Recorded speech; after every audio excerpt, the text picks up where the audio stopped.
afternoon, everybody. Welcome to the next in the series of ISAT webinars. And my name's Duncan Stonehouse. I am the head of school at Bangkok Prep in Bangkok, and I'm also the co-chair of ISAT PD. We put these series of webinars on, and maybe some of you have already taken part in some of these. And we're delighted to have you here. One of the aspects behind this is to share as high quality professional development with as many schools as possible. And I'm delighted to say that today we have about 500 people registered. So we have moved from Zoom to Microsoft Teams. So we think this will accept a wider audience, but please bear with us if there are some technical difficulties, but we do not expect any. This afternoon we have Daniela Trivella, who is actually, she has a BSc in Early Childhood Education, and she's currently working at the Apple Tree International Kindergarten around the corner from where we are at the moment. She's also the designated safeguarding lead. And Daniela is going to be sharing lots of useful insights with regards to play-based learning in the EYFS. But Daniela said that this can also be taken on board for many other curriculums, and really it's focused on the learning that takes part with the youngest children in our schools. So I'm sure that whether you're following the early years foundation stage curriculum or you're following a different curriculum, then this information would be really, really useful to you. So I'm going to hand over to Daniela now, and if you could during the webinar, please make sure that you remain muted, and if you had any questions, if you could add them to the chats line, I'll try and pick up some of them, and maybe if we have time at the end, Daniela would be able to answer some of the questions. So thank you. Please put your virtual hands together for Daniela, and Daniela, welcome, and thank you very much for presenting today. Hi everybody, thank you Duncan. So today we're going to be doing play-based learning in the EYFS, but we're going to do it quite broadly so that anybody working with any curriculum can apply these methods and ideas that we're going to be talking about. So just to go over what we're going to be doing, we'll look at what play-based learning is, why we should implement it in our settings, why we should advocate it too, types of play in the EYFS, schemas in play, and our role in play-based learning, what we're going to be doing as the educators in the classroom. And then lastly, we will look at how to set up effective play-based environments so that we make sure that we're getting all of that learning and exploring done. Just a quick note, if you haven't put in your full name, you need to do so now, and maybe just send a quick message to ISAT so that they can print out your certificate with the name that you would like to have on it. All right, let's go. So firstly, what is play-based learning? I think a lot of people understand what it is. They know it's play-based learning. They learn well at play. Some people have a little bit of difficulty implementing it, and a lot of schools try to use a lot of gamification and things like that. So we're really going to look at what it is to be innately motivated to play, and to really try and explore what it is to be a child again, to use their imagination, their creativity, and to explore the classroom and to learn with their friends and not have too much teacher input during that time. So since the early 2000s, we've seen a large shift towards implementing play as a method of teaching and learning. And this is around the world. I think, mainly in the West, but we're seeing it more and more in Asia too. And that is because there is so much research that's coming out now proving that really this is the way to go when we're teaching children from the age of 0 to 8 years old. So again, play-based learning is essentially to learn well at play, but this definition is really just scratching the surface of what it is to learn while we are playing. Obviously, we all know children are naturally motivated to play. They all want to play all the time. And so we use this motivation to build a program that we can use play as a context in, and we can use this to help them learn and explore and experiment to discover and solve problems in imaginative and playful ways is really what we're trying to get done. Now, within play-based learning, we have two main perspectives. We have the developmental and academic perspectives. The developmental perspective is really emphasizing the importance of free play, and they have a more of a passive teacher role in this perspective, whereas the academic perspective emphasizes the importance of teacher-directed and guided play with an active teacher role. So we have some people that advocate for a lot of authentic or free play, and then on the other scale we have a lot of people that are just wanting to do a lot of teacher-led stuff so they can get that academic learning done. But really we should try and consider all types.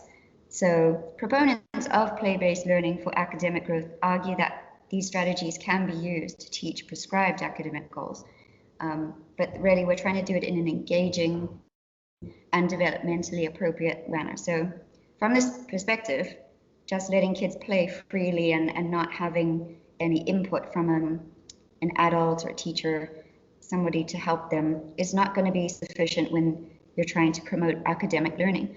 So we do consider all the evidence, and most of us, I guess, in this play-based field would agree that an integrated approach is better, and it can address both developmental and academic benefits. So let's go to the next one. Okay, so here we can see a sort of continuum from child-initiated play to adult-led play. Child-initiated play would be more, the authentic play where they choose what they're going to do, and we have very little involvement in that. So within the studies that we have available to us, most of the time they're really focusing on free play and then the guided play or very adult-led play, and they're trying to see which one is better. But really, to have a good balance of it all would be better for everybody involved. So free play, typically described as play that is child-directed, it's voluntary, and it's also internally motivated. So that's one thing that's really important. It needs to be internal. They shouldn't be getting any sort of sticker reward or a treat for it. It's something that comes from within, and that's what will bring them more happiness and joy in their learning. And then adult guiding learning does involve materials and experiences which children are less likely to encounter on their own. So if, hold on one second, it's requesting control.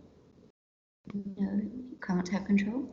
Sorry, adult guided learning does involve the materials and experiences children are less likely to encounter on their own, and also systems of knowledge they can't create on their own. So, when they're very young, they won't know all the names of animals or plants, for instance, and that's where we come in and we're going to help them extend their learning. All right, so in the sort of middle of this continuum, we do have guided play, and we'll talk about that a little bit later, and then adult-led play or a teacher-led session where we're really trying to teach them some skills that they're just not able to learn by themselves. And in order to integrate these developmental and academic approaches, play-based learning can be conceptualized as this continuum that incorporates varying levels of adult involvement in play. Child-directed activities on one end, and then the teacher-directed at the other, and then in the middle, the guided play.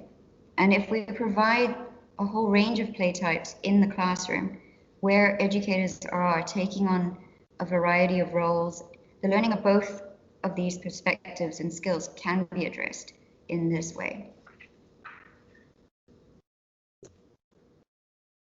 I know that a lot of the people on here today won't be at play-based schools. So for you, I hope that this is, going to help you to advocate for it and at least set aside a small part of your day just, completely dedicated to play-based learning. So we're going to go through a little bit about, how and why we implement it. Obviously, we have some challenges. Sometimes parents aren't always too happy about it. So we do need to really know what we're talking about in order to advocate for it properly. All right, so I've just got a thing here quickly. You can read through that while I speak and blabber on. During play, children are using all of their senses, and they have to convey their thoughts and emotions, explore their environments, and connect what they already know with new knowledge, skills, and attitudes.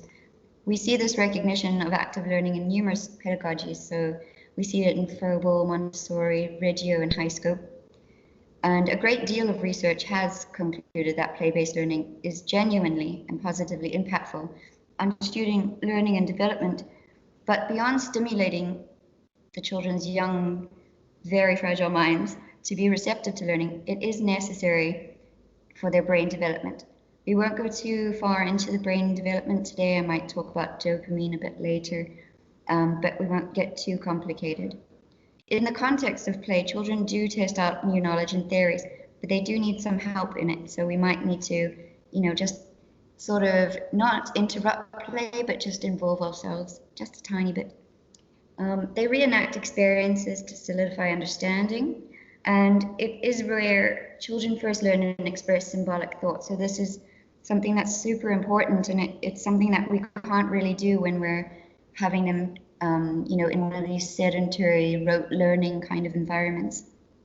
Play is also going to support positive attitudes towards learning, and this will go on for, the rest of their lives and the rest of their learning experiences. If we show them that learning is really fun and it's great to be able to explore and to experiment and to find out all of this new knowledge, that's going to follow them throughout their lives. And even if they do go to a very academic secondary school or university, they're still going to have that love for learning. And that's really what we're very focused on when we do play-based learning. So the type of learning processes and skills fostered in play, we can't really get that at a school where we're getting the kids to sit at desks and not explore, and they've got this very rigid schedule where they're not allowed to play and things like that. Those kinds of environments, it's not developmentally appropriate for children, and we're starting to get all this research that is backing up all of these ideas. I know some of you already know the play work of Bob Hughes, so that's a good way to start talking about play with the parents if they're a bit indifferent to it. We do know that, when they're playing, there's a lot of evidence to suggest that the chemical responses in the brain associated with these joyful experiences can influence things like plasticity. They help to increase abilities to adapt to and learn from new learning situations and things like that. We all already spoke a bit about intrinsic motivation and curiosity, and these two traits that really come to mind in our discussion of learning through play. Available literature also points to this influence of curiosity and this intrinsic motivation that children will have when they play freely. It enhances their neural activity. It connects all the different parts of their brain so that when they're presented with a little bit, of a higher level academic kind of learning, they're more able to absorb that new information and to tackle problems when they're presented with them. I mentioned one of the things that, families might not understand if you want to implement play, because a lot of them have this sort of misunderstanding that all we do is let them play freely and we don't really monitor them too much. But if you have the capacity to articulate why play-based learning really matters, and you can explain to them the benefits that it affords their young children, it is therefore likely to influence that degree of parental support. If you are really one of those schools that has a lot of community input and you work with the families, it's a lot easier. But if you are a school where you don't see much of the parents because they're very busy, it can be a bit more difficult. But having a day or maybe once every term or something where you can just explain to the parents all of these benefits, all of the research that's proving that this is really the way to go, I think that would help a lot. So here we're going to talk about Bob Hughes. For the purposes of this webinar, I've chosen the 16 types of play that are in his book. There are lots of different lists around on the internet, and you can go and check them out yourselves for different kinds of terminologies and things like that. But we'll just stick to this for today, and we've split them up into the different areas of the EYFS. So within the EYFS, we have our personal, social, and emotional development, communication and language, and physical development, and those are the three primaries. And we find that children need to be able to have all of these skills first before we can move on to any other academic learning. So let's just look first at the PSED. It's really important.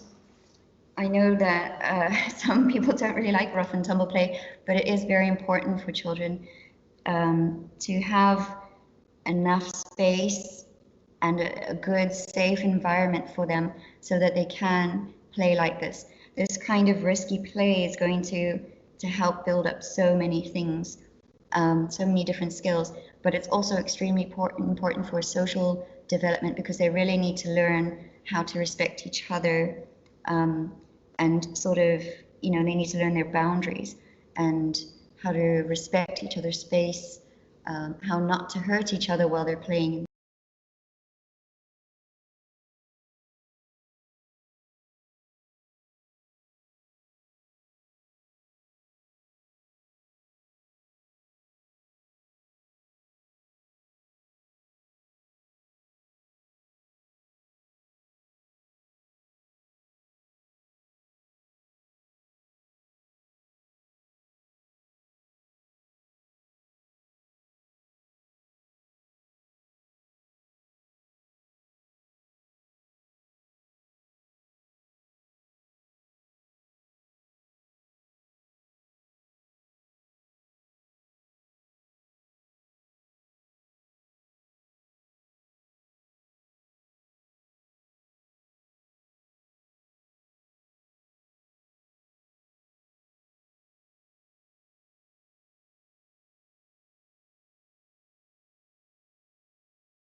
All right, so for literacy, we have symbolic play. Literacy is, in the beginning, we don't really go too much into the reading and phonics. We kind of let them have their time getting those early literacy skills. Mathematics has mastery play, which is also really, really fun. And this is when this is when we have things like digging holes and constructing shelters outside. If you're lucky enough to have a really good tree, you might have a tree house kind of building going on.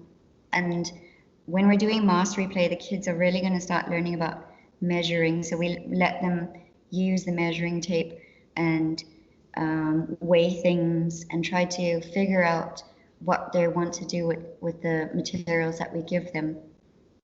Explorative play, we've already gone through that. We have role play in the understanding the world. And this is, again, we're trying to encourage the children to take on that role and kind of experience something different to what they're used to. So some kids might dress up as a doctor and they're going to experience what it feels like to be a doctor. Some boys want to dress up as girls and have that experience of what it's like to be a girl.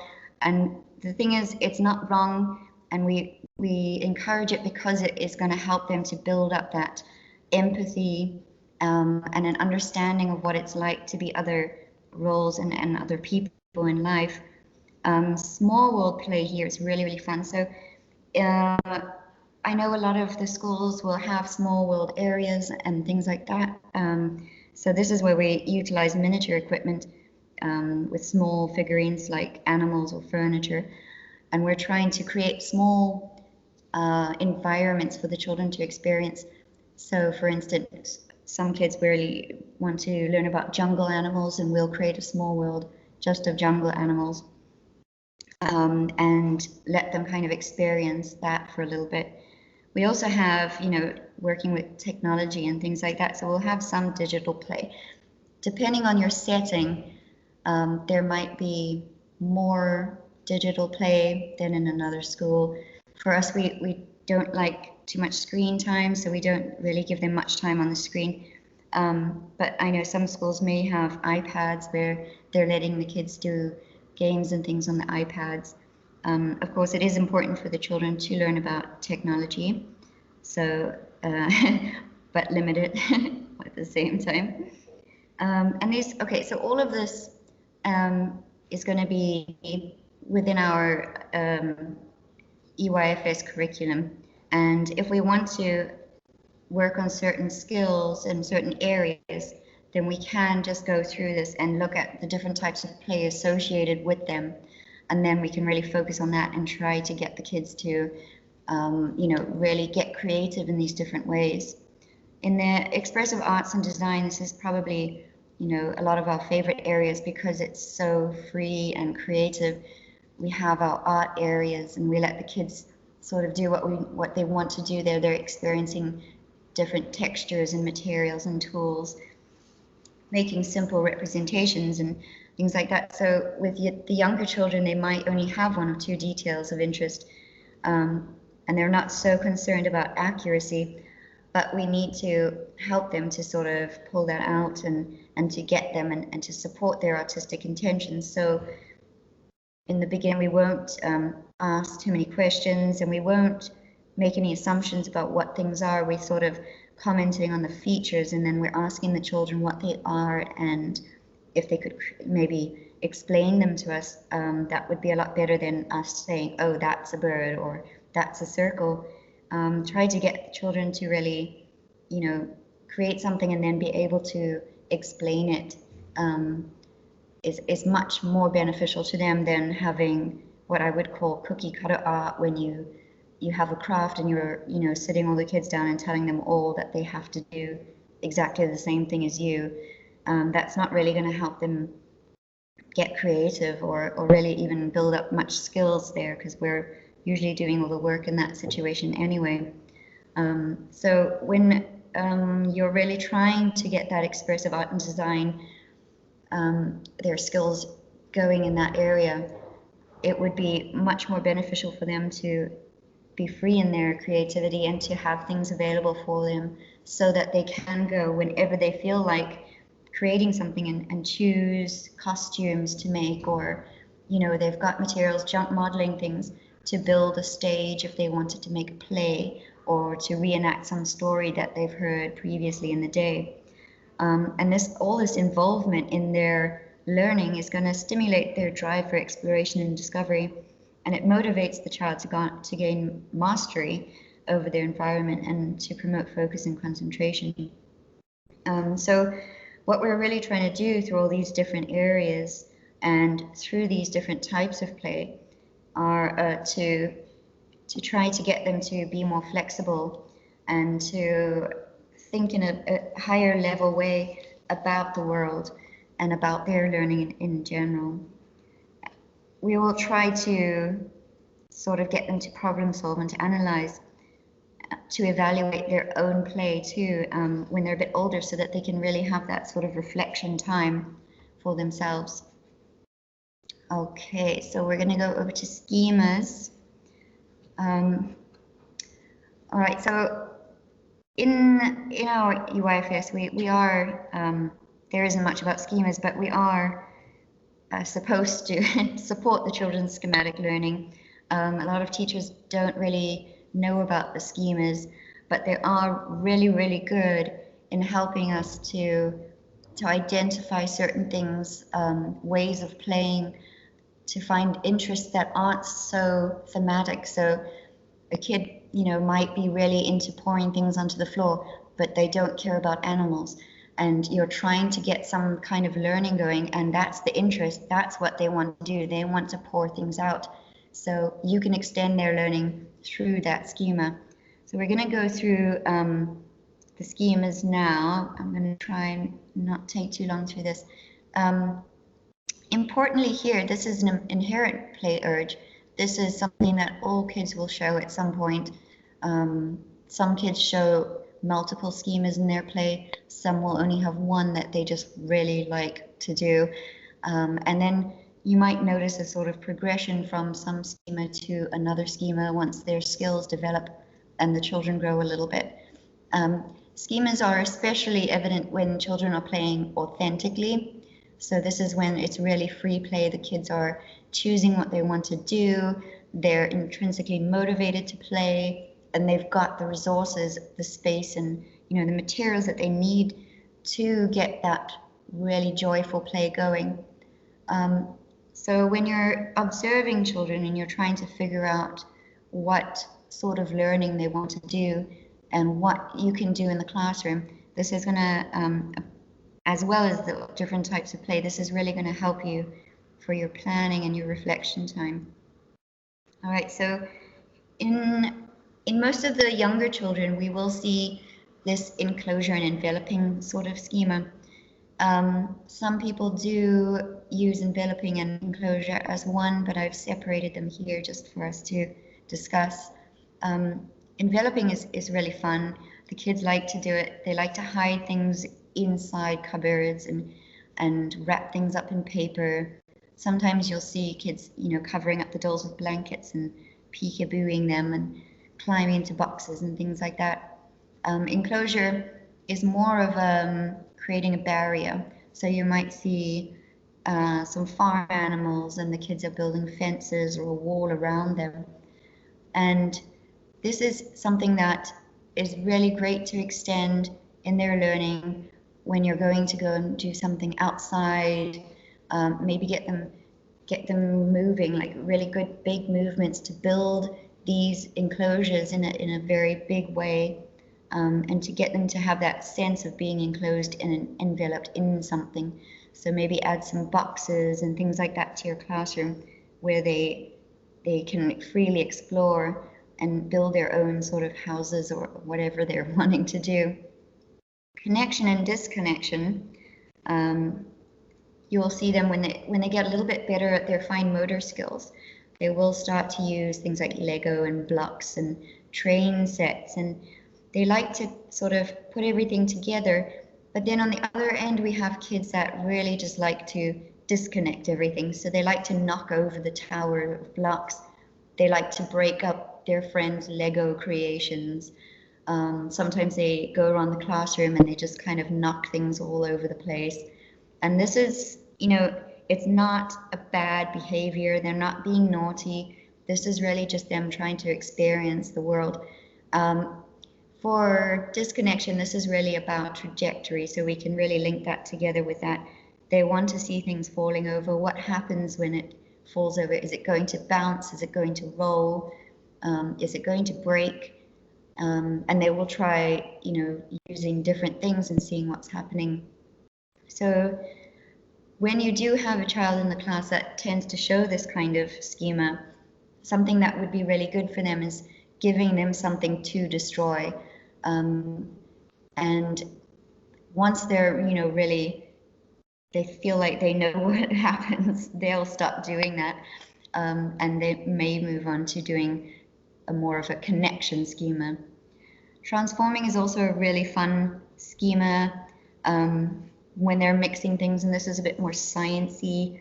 They're starting to mix liquids and solids together and figure out what happens. Do things dissolve or not? They might want to mix things into their Play-Doh and see what happens. You'll also see children at this early years start to throw their water into their food at lunchtime, or mix their food into their soup and things like that. If you are struggling with children that are, kind of just throwing all their food into a bowl and mixing it up, maybe you do need to get some more of that going on in the classroom so they can really experiment with these changes in states of matter. Rotation and trajectory, some people consider them the same, but I've separated them here again. So rotation is anything that's really revolving and rolling and turning. Some kids may like to just roll around on the floor. Some like to get things and see what rolls and what doesn't. So we've got some ramps here in the classroom that the kids they grab some of the smaller ping pong balls, those roll, and then they'll try something else and that doesn't roll. And it does kind of take them a long time to figure these things out. So we're really trying to facilitate for this sort of play and the learning that goes with it. The trajectory schema is also, sometimes considered bad behavior when the kids are dumping out all of the toys onto the carpet. Some kids like to throw things in the classroom and drop things and kick things. And really, I've had so many young kids that have this schema and their parents are worried and they think they're behaving badly. And once we really give them that opportunity to experiment and to explore with throwing things and knocking things over and dropping things and pouring things, once they really, they feel like that urge is being met, they won't do it anymore, and they, might move on to some higher level activities and things like that. Our next one is positioning, and we often see the children lining up things like toys and especially toy cars and things like that. So their interest might not actually be cars. It might just be that they're very interested in lining things up and to order things. Some kids are very particular about what they want to order, but once you give them a few different things to do, try to get them to maybe order from smaller to bigger and things like that. So we're really trying to extend their learning and to get the children to have some higher level thinking while they're playing in these different areas.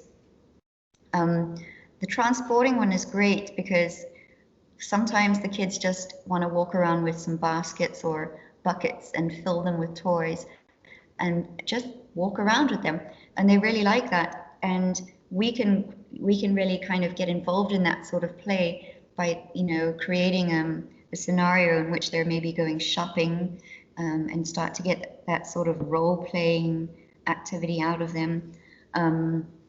Sometimes it does end up being a big mess in your classroom, but it's just one of those things that the kids really, really do need to learn about and to explore. So through this basic knowledge and understanding of schemes, it can support teachers and other practitioners in understanding their observations in children. So when we're observing the children, planning for our next lessons and things like that, we can see these patterns of repeated behavior as something we can extend their learning through. We're going to talk about our role in the play-based learning area. And then, okay, maybe we might be a bit late, so I'll go through this a bit quickly. Once we finish this, we'll talk about our environment. Teachers obviously make a huge difference in whether children want to learn or not, and whether the information that they do learn is going to be valued, or if it's just going to be committed to memory, which happens a lot of the time in sedentary rote learning situations. So the children do look to us as their role models, and they do strive to be recognized by us. And it is really important for us to recognize, their input and all of the effort that they do put into these things. So when we're talking about our teacher and child relationship, we really can't underestimate how important we are to the children as a whole. We talk about being an intentional teacher. Intentionality really requires that we be knowledgeable about child development, curriculum models, observational assessment, and proven instructional strategies. But we need to, be there as a teacher for the children. So not just know all of our stuff, know all the science behind things, be able to plan and observe and review our work, but we really need to be able to kind of get into the mind of a child and to have that sense of wonder that they have, so that we don't forget what it's like to learn things in a new way for them. We also need to be able to teach with intentionality. So we don't want to go in and be bored of what we're doing. We want to sort of be excited too, and to help them understand that, intrinsic motivation that we're trying to get them to have themselves. So we really need to build trust with the children, and we do need to be fully present. We need to take time to listen to all of the children's comments and statements. We do need to recognize and respond to them. But we're just going to go through the different stages and the continuum again. So we're going to go through the child-guided learning. And this is where we can see if we're really being good, intentional teachers. We can see that the children are starting to investigate independently and come to us when they need help. So if they don't know how to do something, or they need help with certain materials or tools, they'll come to us. But for the most part, we want to see them being independent, and to build relationships with their peers, and to turn to their friends if they want help, and really to be motivated to solve problems. So we don't want children to say, I can't do it, I'm not going to do it.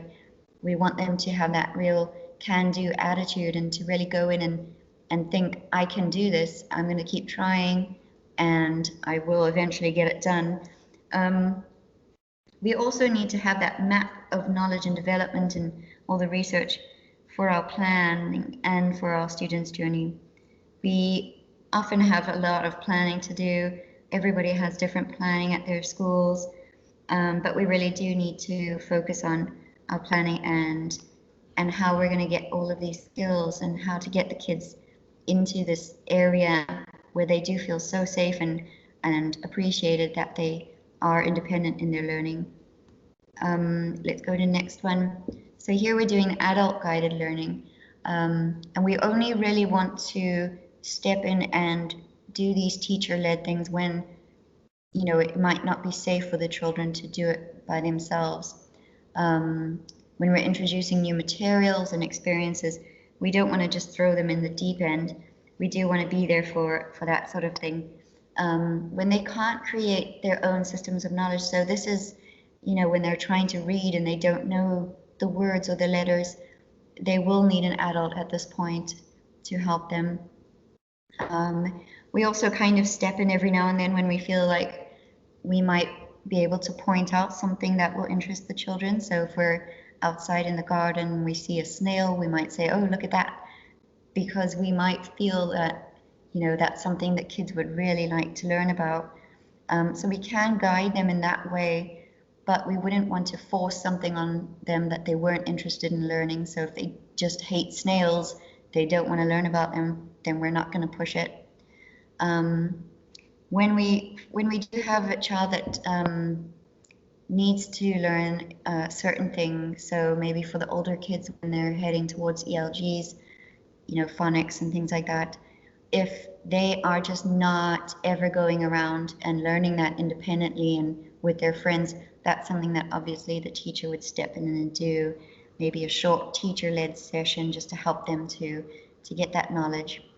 And then we have our teacher self-reflection. So these are some questions that you might want to ask yourself when you're thinking about what happened during your day, how did the kids react to certain things, and how you're planning on sort of extending their learning. What are you going to do tomorrow?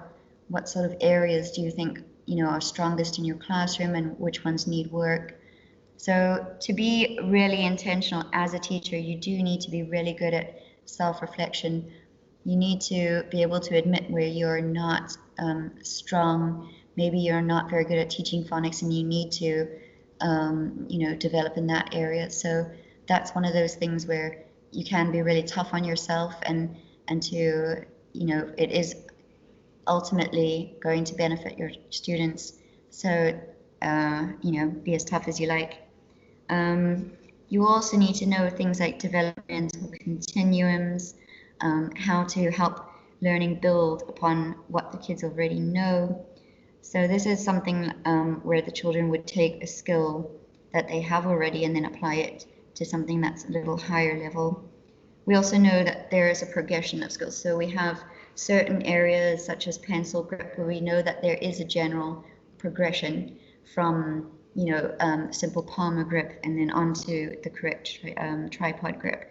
So when we're assessing things like that, we do know there's some sort of progress from one end to another, and we will implement that within our planning. All right, so I'm going to quickly go through our play-based environments here. So when we have really good high-quality classrooms in play-based settings, our activities are going to be really well thought out. We're going to have really intentional spaces. And it's not just going to be a free fall for the kids and they're not going to climb all over the place and just jump around. There's going to be like real engagement happening here. And there's not going to be any worksheets. You know, we don't need to showcase our learning in that way. We're going to have formal documentation that's going to be gathered through learning stories, learning journeys, anecdotes and photographs and things like that, that are accessible to the students too, so that they can see what they've been learning. I know a lot of schools do learning journeys. They have it on their walls and the kids are able to go and add their own work to it if they want to. Photographs are always really great. Kids love to see themselves doing things, especially if they've created something that they feel very proud of, or if they've created something with blocks that then need to be tidied up. It's a good idea to have a quick photo of that so we can put them on and they can feel that achievement. And this is, again, it's not something where we're giving the kids stickers for being good. This is something where they're seeing something that they've worked hard at doing, and they get that real sort of that feeling of pride that really comes from inside, and it's very intrinsically motivated learning. So it's not at all going to be something like, oh, good job, and give them a sticker for it. It's something that they can really discuss with their friends. When their parents come in for parent-teacher meetings, maybe they can show their mom and dad. It's something that's really going to build up community and work on those communication and social skills. So really importantly and quickly, we need to make sure that our environment is developmentally appropriate and that the kids have adequate spaces. So we need a big area where the kids can sort of gather into a group. Maybe when you're doing a short teacher-led session and things like that, you might want them to sit in a little circle. And then we need little spaces for the kids to explore the different areas, but we also need a place that is quiet. So when we're planning and organizing our room, it's really important that we have those different places, as well as the storage and display areas. For me personally, I do think that all of the storage should be open to the children. It really depends on the teacher and how you want your lessons to go. Obviously, everything in the classroom is child-friendly and safe for the children. We don't have sharp things or dangerous materials in our classrooms, and the children are free to go and they get their own materials. So they'll go and they'll pick their paints, and they'll get a paint tray, and they'll get their paint brushes, and then they'll move it to the table and do their own artwork and things like that. So these places need to be accessible for the children. I know most schools, don't have a huge budget for things like that, but the children, they do learn that they can't waste paint and things like that. It's one of those things that they have to learn as they go along.